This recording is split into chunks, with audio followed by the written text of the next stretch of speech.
let me get to this first topic, right?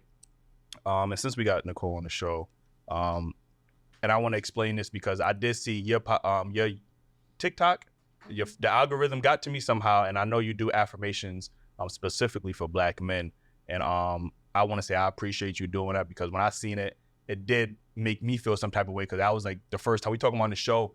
Black men are not used to hearing those type of affirmations. We usually get the, y'all ain't shit, y'all monsters, y'all cheat, y'all abuse. Like we just hear the worst of the worst about Black men. And you have a TikTok dedicated, Instagram, this whole platform dedicated to affirmations. How important is affirmations, not just for Black men, but just to speak life into each other as Black men and Black women? Yeah, I think it's extremely important because it allows us to reprogram our minds and our beliefs about ourselves and each other. If we're hearing so much programming, so much music, we don't control the music industry, right? So the money and the dollars is going towards the music that makes us feel a certain type of way about ourselves and going towards a certain narrative. So if we're telling ourselves a different narrative, a different story, we're able to believe differently about ourselves. And it's like an act of self-love. How you talk about yourself is really important because it's how you feel about others around you. Uh-huh. And where did you get the inspiration, number one, to do that? Because, we do live in such a society sometimes where it's good to go against the grain, you know what I mean? Everybody's attacking somebody, so it's good to go against that. What made you be like, you know what? I want to be an advocate. I know you as well as an advocate for Black men. What kind of made y'all want to go that route? I'll start. I think what made me go that route was the affirmations I was giving myself. My therapist recommended it. Been in therapy for 3 years. Mm-hmm. And she said it's a really good way to build a relationship with yourself. And then so the more I started loving myself, the more I realized I wasn't showing up in love for the people around me. And then it just made me really sad because I didn't know how to care for myself. I think Black women, sometimes we have a particular tone when we're talking to Black men. And then so I know how to trigger Black men with the way that I talk. So sometimes I don't feel heard because I'm saying it in a certain way. So I learned how to talk to myself so I could talk to the men that I love. Mm-hmm. That's beautiful. For myself, it's kind of two-part. So it's a spiritual part of it, and then there's like a natural part. Spiritually, I just felt called. I felt led. Like I felt like God was like guiding me towards like working with men and seeing men's issues and seeing it from a certain light. So it literally grieved my soul. Like I could feel it. You know how like you'll see different things, different topics on internet or the news, but there'll be like a specific topic that really bothers you. Mm-hmm. And men's issues really bother me. And I have my degree in social work. So I have a master's degree in social work. And I started to reflect and I realized like, dag, in the School of Social Work and in the mental health profession, we have women's issues, women's studies. We have things that are focused on children, and we have aging, right? And a couple of other groups.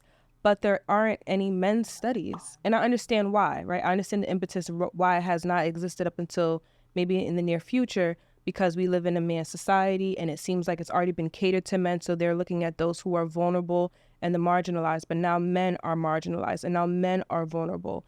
And so coupled with my spiritual experience of God putting something in my heart, plus my natural advocacy, put them together. And it was just, this is what I got to do. I know this is my purpose. Love. I think, sometimes even when you said that, sometimes I think we loop Black men into this, we always speak about this patriarchy, right? The white man has oppressed the woman or whatever the case is. And we kind of loop Black men into that. Like, we participated in that. And a lot of Black men are like, wait, no, we never oppressed our women. You know what I mean? So why are we being lumped in with a group of men who have?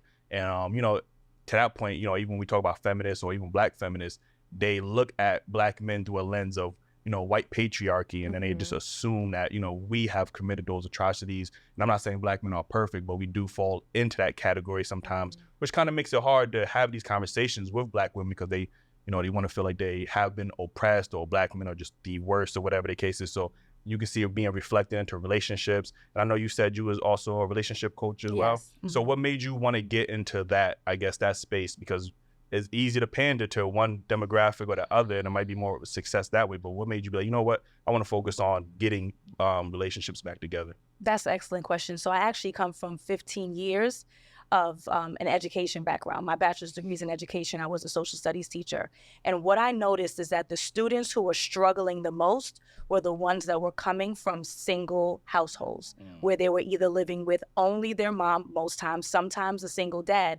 And what I noticed is that the kids who were coming in with parents who were not only together and living with each other, but seemingly happy, right? A little extra pep in their step during open school night. Those were the students who were doing the best. And so this was kind of like backwards planning. If I want to have a positive impact on my community, if I want to have a positive impact on the way that we function as a society, we kind of washed.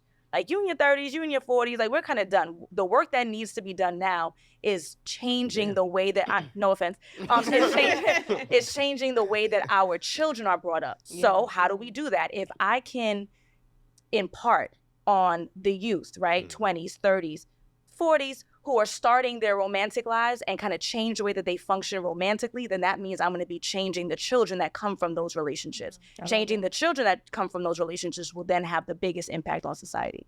Got you.